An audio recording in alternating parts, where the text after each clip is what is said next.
guys, welcome back to my channel. This is Camille, also known as Glam Cam, and in this video I'm going to be showing you my DIY rice water and Ayurvedic and herb tea leave-in spray. And this is the spray that I use as my leave-in liquid for my lock method. So I promised you guys this video, and here it is. So first things first, you're going to need distilled water, not tap. You're going to need an empty spray bottle that preferably holds up to 1.5 cups of liquid, and then you're going to need a measuring cup for up to 2 cups of measuring. And then you're going to need some rice for the rice water portion. Obviously this is up to your liking. You do not have to include rice water if that's not what you like, but I do. And then for the tea portion, you're going to need amla powder. And I'm going to explain the benefits of all of these Ayurvedic herbs, but you're also going to need fenugreek seeds. I go for the seeds as opposed to the powder, but you can also use fenugreek powder. And then you're going to need some henna. So henna is also a star in this tea. This is a very strengthening type of herb, and I'm going to explain the benefits later on. But for the last portion of this spray, you're going to need aloe vera juice. If you watch my videos, you know I cannot live without aloe vera juice. So of course we're going to include that in the spray. And then you're going to need honey. You're going to need some fresh or dried rosemary. I go for dried because I have this big bag of it. So yeah, then you're going to need some mint or peppermint. You can go for dried. I have fresh because I have a fresh mint plant, so I just harvested from that. And I also have fresh sage from my plant. You can use dried sage if you like. You're going to need some oil to help, moisten up that spray. And you're going to need some vitamin E oil to help it from going rancid. You're going to need some mason jars and your very favorite essential oils. I went for lavender, juniper berry, and I went for rose for this portion. I would have went for peppermint, but I ran out. But of course you can choose your favorite 3 types of essential oils, and you can curate this to your liking. You're going to need cheesecloth, measuring spoons and cups. You're going to need a thermometer and a stirrer as well. Did not include that. So for step 1, you're going to make the rice water. So I used a 1/4 cup of rice, and then I used a 1/2 cup of water. So I'm just going to put this into the measuring cup, and I'm going to actually start off by cleaning the rice off in some regular old tap water, and I'm just going to show you guys how I do that. So I measured out a 1/4 cup. That was pretty much the rest of my bag, so I just poured all of the rest of the rice from the bag into the water. And here I put about 2 cups of tap water in this measuring cup, and I'm just going to swirl around the rice to get off that little layer of dirt or whatever stuff it comes in. You want to make sure you clean your rice before you prepare your rice water. I have a video on my rice water challenge. You guys can definitely check that out. I go in depth on how I prepare it, the benefits of it, and the results of me using it for a month.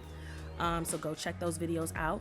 But after you rinse out that water and clean off your rice, you're going to put in a 1/2 cup of distilled water. And we want to go for distilled water because of course this is, a clean type of water, no minerals or anything that could harm you or your hair. So of course you could have probably just put the rice in the mason jar and poured a 1/2 cup of water in the mason jar, but I was difficult and put it in the measuring cup, so now I have to just transfer it over into the mason jar.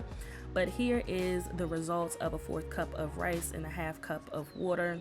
And then I'm just going to put the top on and let that sit overnight and ferment overnight. Of course you can go longer if you like. Okay, and then for step 2, we're going to go ahead and make the tea portion, which is probably the most complicated of this leave-in spray, but whatever. So we're going to need some measuring spoons. You're going to want to opt for a 1/4 teaspoon and a 1/2 teaspoon because those are the measuring spoons we're going to be using for the herbs. And of course you're going to need a tablespoon. I'm going to get to that later, but you're going to take that 1/4 teaspoon measuring spoon and measure out 1/4 teaspoon of the amla powder. You can get amla powder of course from Amazon or your botanical bulk websites. And then you're going to do another 1/4 teaspoon of the fenugreek seeds. So of course you can also get this from Amazon. I will link reference shops below in the description. And then you're going to actually go for a 1/2 teaspoon of henna. Well, I go for a 1/2 teaspoon of henna. You can also do a 1/4 teaspoon of henna if you like, but these are my personal measurements. You can adjust them based on your liking or preference, of course. So here I am putting in the half teaspoon of henna. I actually wanted to make henna very strong in this tea because I know it's very strengthening. And yeah, so I'm gonna go for my fresh sage. You can of course use dried. I broke them up. You know, you want to mince it up so that you can get the most out of these leaves. So I ripped them all up into little pieces, put that into that mason jar along with the others. And then of course you're gonna use dried or fresh mint. I use fresh because I have a plant that I harvested, and I broke those leaves up as well, crunched them up. And then I'm going to go for 2 teaspoons actually of the dried rosemary. Since I'm using dried, I'm going to just measure it out as 2 teaspoons. You can of course use fresh and use however many stems you prefer, but I only had a half teaspoon, so I did 4 of those. And then you're going to go in with some honey. Honey is very conditioning and moisturizing to the hair. It has a lot of benefits for your scalp and hair as well. So I'm going to do 2 teaspoons of honey, and I'm not going to show you all of the teaspoon applications because I did use a half cup, so it was 4 of these. I did not show all of them on camera because honey takes forever to pour and I did not want to bore you, but I did do 4 scoops of 1/2 teaspoons of honey, if that makes sense. If you have a teaspoon cup, you can just do 2 teaspoons of honey as well. And so here's how it's looking when you have all of the herbs in the mason jar that you will let it sit in. We're going to do a half cup of distilled water. And one thing, of course, you're going to do if you're going to make tea, you have to heat up the water. So I put it in the microwave for about 45 seconds. And then I use my electric thermometer, my digital thermometer, to see the temperature. And it went up to about 151 degrees Fahrenheit. You definitely want to at least go up to 150. 150 is kind of high, but since it would just be sitting, I thought it would, it would cool down. It wouldn't be too hot for the herbs.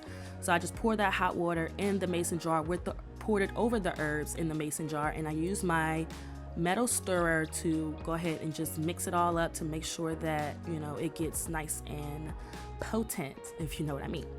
So here I am just stirring it up, and then actually you're just gonna put the top on when you're done and let that sit overnight. And this is how it's looking. Look at that. You can already see the henna is infused all in that water. So yeah, I'm just gonna let that sit overnight.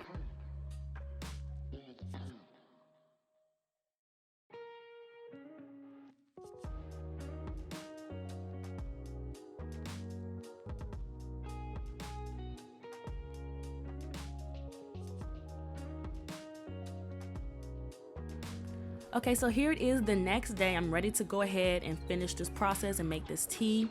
Overnight, I pretty much swirled around this mason jar every few hours or so whenever I walked past it, just to make sure that it was getting nice and potent over that few hour period that I let it sit.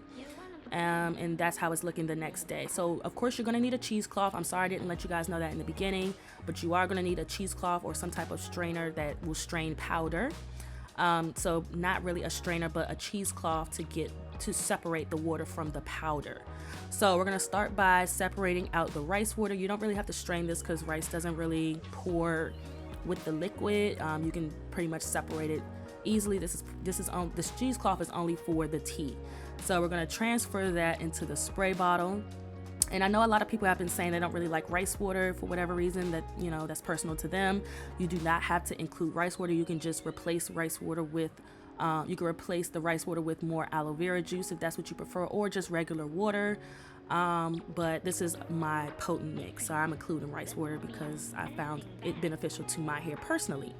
And here's the tea. So I'm going to use the cheesecloth to strain out the herbs and the powders from the liquid and just have the potent tea alone. So yeah, this cheesecloth is so ragged, guys. I kind of just need to buy a new one. But yeah.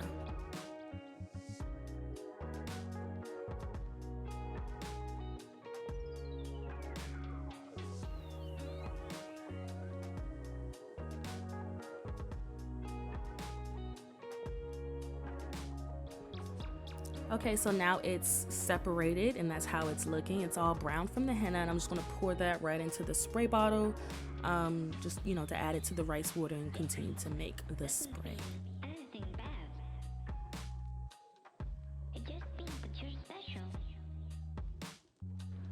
Okay, of course you're gonna put, lastly you're gonna put in your aloe vera juice. So I measured out another half cup of aloe vera juice. The reason I said you want to get a spray bottle that holds 1.5 cups of liquid is because I used a half of cup of each portion of this spray, a half cup aloe vera juice, as well as a half cup of rice water and a half of cup of tea. And it also has some space at the top to add the rest of my ingredients. So I went for 1 tablespoon of oil. Here I made an infused oil on my own, but you can use your any type of oil that you find works best for your hair. I don't know why I only went for 1 tablespoon. I would put in another, I spilled it a little bit. I would put in another tablespoon. You can go for 2 tablespoons if you like. I did 1 in this video, but whatever. And then I'm gonna use a half teaspoon of vitamin E oil, and this just helps, add to the benefits of, the spray. And of course it helps keep stuff from, kind of going rancid naturally. So yeah, of course you're gonna want some vitamin E oil. And in here I'm just putting in my 3 essential oils. You can go for as many or as little essential oils as you like, and I just did 10 drops of each. So yeah.